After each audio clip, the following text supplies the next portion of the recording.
本片介绍 AutoLand 由棉被虫开发的自动放贷机器人。在了解这部机器人的用法前，建议先看这部 Bitfinex 放贷介绍的影片。AutoLand 就是用于 Bitfinex 保证金融资放贷功能的自动机器人。先理解该理财方式及收益前景，才能理解 AutoLand 的功用哦。那我们就直接开始吧。要能够完成 Bitfinex 的自动放贷，要先有设置正确的 API key。正确的设定简列如下。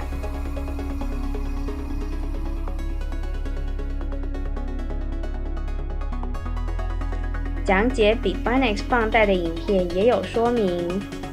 有了正确的 API key 后，首先使用你的 email 信箱注册 AutoLand。注册完成后，登入便可看到设定栏位。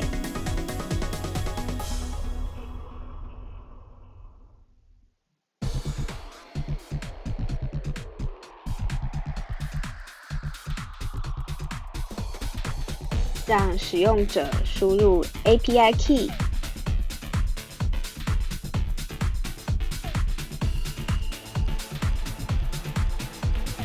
而 AutoLand 在使用者第一次登录时，便会有一个自动放贷的预设值，因此你在输入完 API key 和 secret 后，按更新设定后登出。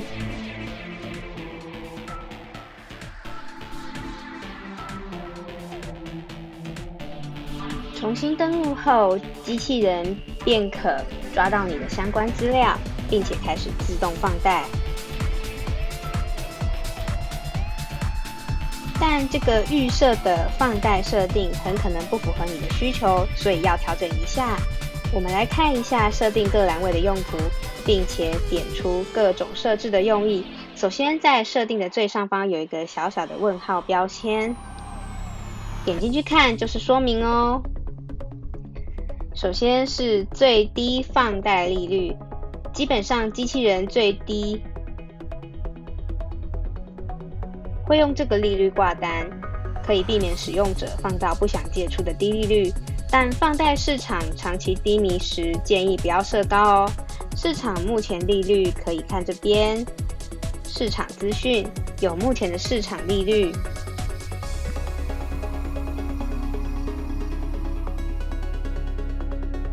而长借30天利率即为你愿意长期借出的较高利率。先前的影片也提过，Bitfinex 放贷期间可由使用者自行设定最短2天，最长30天。而 AutoLand 的设置为用比这个长借30天利率还低的利率放贷出的款项，都只会借出2天，比它高的就会借出30天。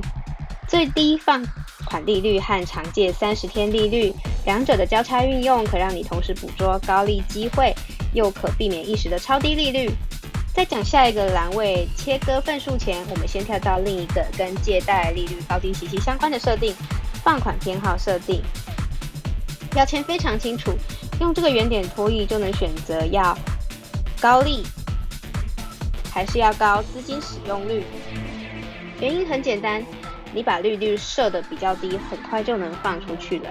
而这个设定器背后也是有数据在的。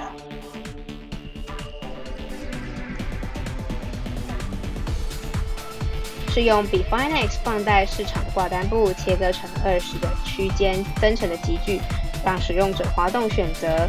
而这个选项也跟放款金额的切割份数有关。当使用者设定将放款金额切割成10份，这10笔金额将会分别下成10笔不同利率的放贷挂单，而利率则会平均分布于该放款设定的集聚中，也就是会有10笔从低到高利率的放款挂单，抓取高利率机会的同时，保有低利率放款能较快放出的能力，但最低一笔放款金额要有50美元，否则不会放出。若你不想分散放贷，至少要将切割份数设为1。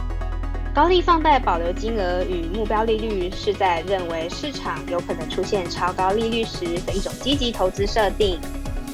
机器人会保留你所设的金额，例如$1000不放款出去，直到市场出现你想放的目标利率，例如50%，才进行放款挂单。简单来说，就是在最低放贷利率的设定上，对于一部分的存款再加另一个最低放贷利率门槛。棉被虫个人很少用到这个设定，但这是因为前一阵子市场低迷的缘故。然后设定完成后，按更新设定，就会同步到伺服器中。若设到一半想重来，则在按下更新前，先按取消更新。更新设定完后，按登出。再行登入后，便可取得你刚刚更新的设定。这边网站要及时抓取资料会稍微慢一点，先看已经跑完的表格呈现的资讯。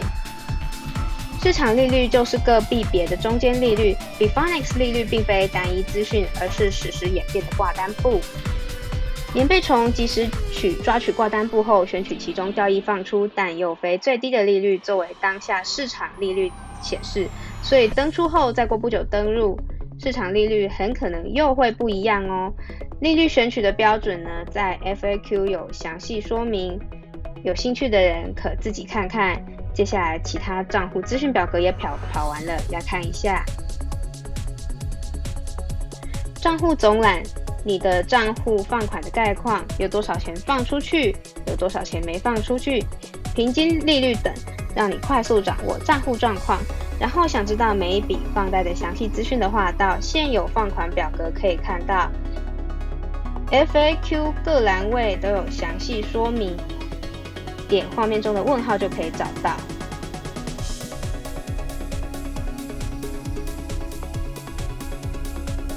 尚未带出的表格，目前没有资讯。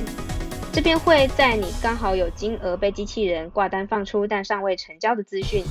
账户余额明细显示过去25天内每天收到的利息金额与账户余额。让我们回到设定相关的部分。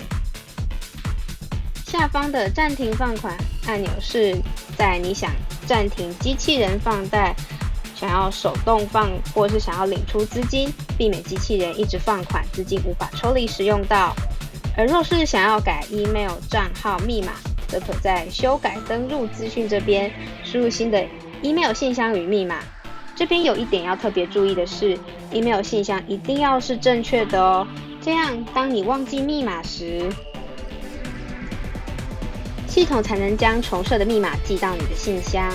机器人主要的功能大致上就是这样，其他像是这部介绍影片会放在这一区。这边也有连结能够直接进入常见问题，也可以透过本片的 YouTube 留言区或是这个表单联络棉被虫。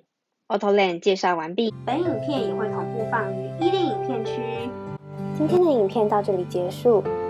如果喜欢这部影片的话，可以按赞，可以订阅棉被虫的频道，可以分享这部影片哦。棉被虫，感谢你的收看，我们下次再见，拜拜。